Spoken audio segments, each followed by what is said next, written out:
Good afternoon, everybody. I cannot defend my talk anyways, and because Madam has been pretty open about the fact that it is individualized.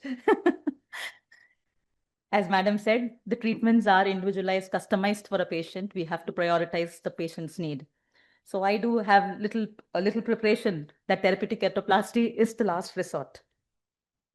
The clinical guidelines, as we all know, it's only when we see a progressive ulceration despite maximal medical therapy. And I have to put an extra word here. Have we ensured the patient's compliance to? A maximal medical therapy on prescription is not worth it.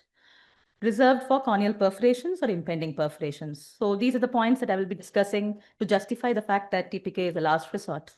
So there is a stepwise treatment protocol that we all follow. So whether it is monotherapy or whether it is fortified antibiotic therapy, it has to be culture sensitivity based. And there is a time lag when we have follow an empirical therapy, which we cannot avoid. And we all know every microbe behaves differently, and therefore we have to identify it.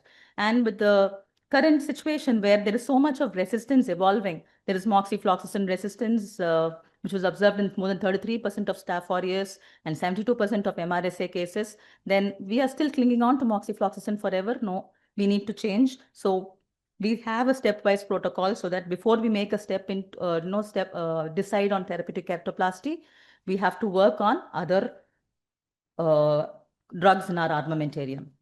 Now coming to antifungals, again, atomycin works well for fusarium, voriconazole for aspergillus. So there is no single drug, and sometimes we also notice that there is a lot of antifungal resistance also. So most of the azoles are easily they are getting resistant. So these are few studies from the MUT1 trial where Sun et al. Had proved that 92% of fusarium was sensitive to natamycin, and again, voriconazole was better for aspergillus. So coming to pythium keratitis, yes, earlier when we did not know what to do, we said early keratoplasty. But when we got to know that with few studies, with a lot of studies, there was a consensus within 2019 and 22, both published in the same IJO. So there's a multicentric authors from various centers who have decided that the first line of therapy would be linezolid and azithromycin. And to add what MS sir said, that he also believes in itraconazole too. And coming to acanthamoeba keratitis, our madam has already told that last year in IJO, surgical intervention has to be only the last resort. So we do have a lot of alternatives, as Jennifer ma'am, put it across. She enlisted the entire set. We have all these things to try before laying our hands on therapeutic keratoplasty. So anterior chamber wash and intrastromal voriconazole, there are mixed reviews, but most of them do believe that it works. And I do believe it works.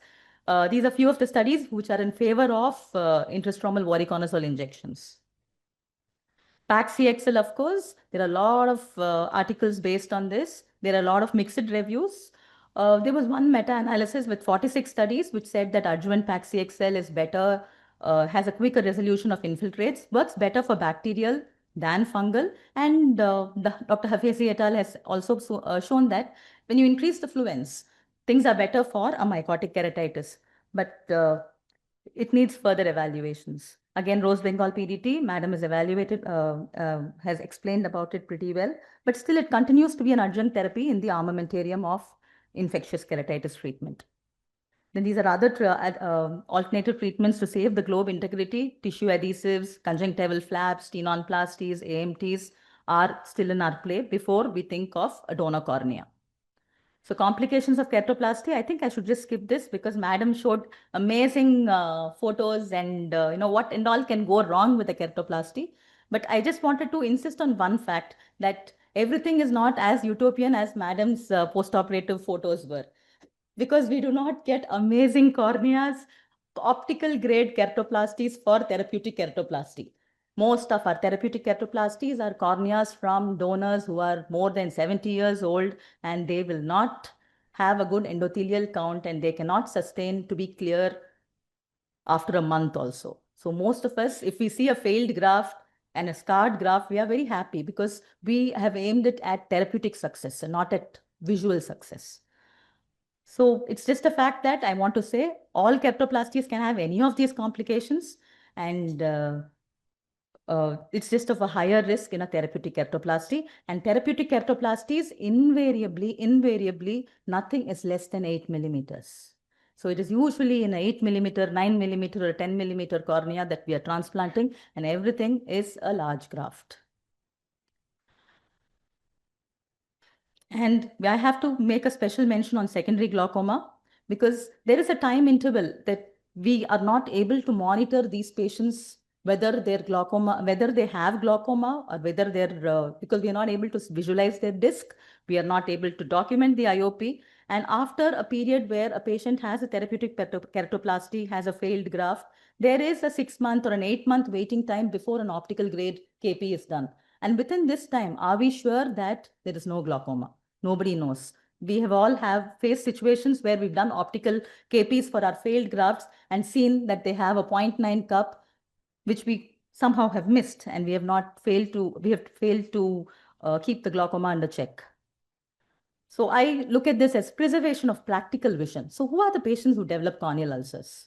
These are the most vulnerable groups. They are workers who are in the agriculture industry, cattle rearing, loadmen, manual laborers, construction workers. They are people who actually lift heavy weights, not 10 kilos a day, 60 kilos, 70 kilos a day. They carry bags. How can you tell them not to go back to the work that they know? They need to go back to their life, right? So these corneal wounds, we all know that they do not have 100% strength after it has been disturbed, either as a tear or either it is a therapeutic keratoplasty. So simple sutured limbal wounds. Limbal wounds are fibrovascular tissues. They take 6 months to regain 70% of their original strength. But here we are talking about an avascular tissue with a 360-degree opening. So a keratoplasty patient going back to his kind of day-to-day work is very, very difficult. And he has to stay away from work for at least 4 to 5 months after a KP. And after an optical grade KP, we would restrict him further for another 5 months. And eventually it is a loss of 1 year of labor and income to the patient and his family. So there's an interesting article. I took it in my favor from this very same institute from Christie. So they had actually looked at 149 patients or 135 patients who actually operated in 1 year, and they were looking at the 3 year follow-up data. So it was nice that 98% and 89% had good anatomical and therapeutic success. And functional success at 6 months, 78%. Anything more than PL was considered good.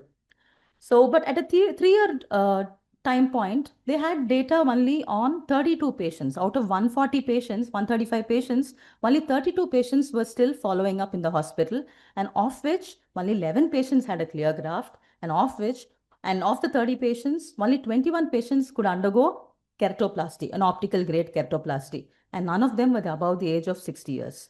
So this loss of follow-up and the number of people who come and take up an optical KP after a failed graft is way low.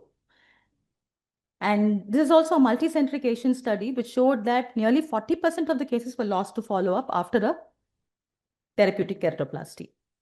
So in cases of corneal perforations and ulcers, especially if it is small peripheral, it is not a mistake to allow it to heal the formation of adherent leukoma. So because a graft done in this particular case would lead to a loss of the visual axis anyways, would disturb the visual axis because we will have to give a clear zone. And we are not aiming at 6.6. Anything better than 660 is good enough for this class of patients who have to go back to their normal life. Because there is a need for choosing practical comfort over numerical visual clarity. So our resources, they are less, we know this. So we have a huge demand and we have a low supply. This is the stats from the Eye Bank Association of India. We can see that from whatever is collected, only 50% is utilized. And of these 50%, how many are optical grade? It is way lower. So sales of donor cornea is illegal, but there is always a processing charge, which is always added on to the patient's surgery charges. So this is what I found in India, and in the US, I picked it up from Portland Eye Bank. So it's pretty high. And there's a cost of keratoplasty for the patient also. And on average, it's around 45,000 to 90,000 in India. And there are, of course, institutions like us and teaching institutions and government sectors which do it free of cost, but it's not practical for everybody. There is a prognostic uncertainty in therapeutic keratoplasty. We have never guaranteed any patient 100% 100% no, success. You don't have any chance of reinfection. You will have a crystal clear vision. We never tell them. We have so much of, uh, we list out so many complications and risk factors before talking about a therapeutic keratoplasty. So this prognostic uncertainty makes our patients even more, they resist surgery. They think it's not going to be useful anyways. So there are patient-related factors. Most of our patients, they need to understand the disease. Patients are anxious. Many of them know a red eye is like a conjunctivitis. It has to be okay within 2 or 3 days. That's what they expect, or at least getting better within a week. They don't know about the fact that this is a long-standing process and they might have to, especially in terms of fungal keratitis, it is a long process. The treatment is long and they need to understand the disease. And they go from doctor to doctor and invariably they have lost time in medicating itself.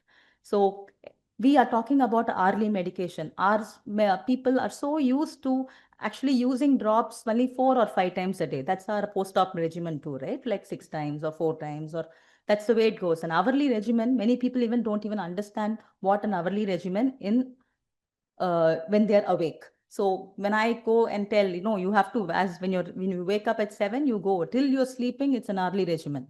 And I also even put an extra word. The organism doesn't sleep in the night. Okay, so you will have to be, they don't sleep. So when it's okay. So during the night also, it's okay if you're not sleeping. We can't help it. Please medicate yourself. And if it's pediatric, yes, 24-hour regimen has to be followed. And it is very important to control systemic factors like diabetes and immunocompromised status, and look at other exposure, other factors like exposure keratopathy, dry eye, lid abnormalities. All these things have to be corrected simultaneously so that the treatment is successful. We have to avoid inciting agents like over-the-counter steroids and native treatments. Many a times our prescription is always supplemented with an over-the-counter steroid, which the patient has always believed because it worked for him in conjunctivitis. So these are few of our patients, which I just got it in the last month. Like these are all resolving ulcers. So this patient, you can see that it is a nicely resolved ulcer. There is a perforation, which is, perforation which has healed, which has been treated conservatively, and it has healed very well with simple pad and bandage treatment. So this patient probably in another 3 or 4 months, when the eye completely settles off, will go for an optical grade keratoplasty. So here, this is a patient. This is a load man who's been regularly following up. And you can see that his visual axis is fairly clear. He had a perforated ulcer actually, and but treating it conservatively, look at the vascularization. Peripheral ulcers heal very well because they invoke the vascularization and they heal pretty faster. But had I chosen a keratoplasty for this man, I'd have had to choose an 8 mm graft here just to, and I would have compromised on his visual status. But probably this man after a cataract surgery, this and an optical iridectomy, he would definitely gain a vision of at least a 636 or a 624, which is good enough for him to go back to his day-to-day activities. And this is another, these are ulcers, which are actually perforated ulcers, which have been treated conservatively. You can see that the visual axis is fairly clear. And this, if I had done even a patch graft, I might have created more issues. I might have not given that utopian 6x6 or nil astigmatism cornea, because most of our corneas will land up with significant astigmatisms. I would just like to tell about this patient. This is a resolved ulcer. Somehow I thought, when I saw this patient 10 days ago, actually, this is a recent case. So this patient I had advised therapeutic keratoplasty for this patient. And I had warned her, like, because she was diabetic too, and you have to come, it's already a 9/10 graft. Then I have to do a 10/11 graft. It's going to be tougher. No, she just came after 1 week. All that she did was followed treatment for 1 week, full rest. She was taken care by her daughter. She used hourly antibiotics. Her diabetes was under control. Yes, fungi also heal. This large ulcer healed within 10 days. Had I done something, I would have landed up causing a secondary glaucoma very easily.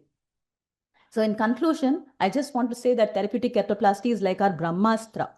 Brahmastra is actually our mythological weapon, which is actually, it hits the target pakka and has collateral damage too. So This is our Brahmastra against corneal infections, and this has to be reserved in the end of the hierarchical treatment for algorithm. So nevertheless, it is a critical step to preserve the ocular integrity and vision in severe refractory cases of corneal ulcer. Thank you.